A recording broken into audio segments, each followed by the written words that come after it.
خبر شامل کرتے ہیں گجرات بڑیلہ شریف سے ملک نوید احمد کی رپورٹ کے مطابق سالانہ محفل پاک 3 رمضان المبارک یوم وصال سیدہ فاطمہ الزہرا سلام اللہ علیہا جو کہ پیر نور محمد چشتی رحمۃ اللہ علیہ کروایا کرتے تھے، آپ کے جانشین حضرت علامہ مولانا صاحبزادہ شمس نور چشتی محمد احمد نور چشتی نے بڑی ہی محبت کے ساتھ منعقد کی۔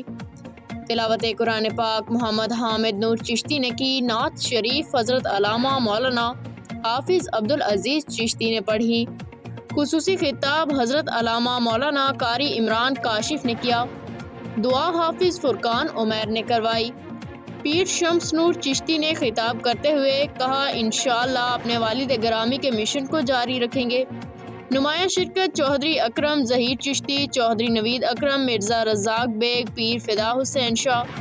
محفل پاک میں علاقہ بھر سے سیاسی، سماجی، کاروباری، صحافتی شخصیات، دیگر عزیز و اقارب اور دوست احباب نے کثیر تعداد میں شرکت کی۔ محفل پاک کے بعد صاحبزادہ شمس نور چشتی نے سب مہمانوں کا شکریہ ادا کیا۔ Report Malik Naveed Ahmed, voice of JAHD news.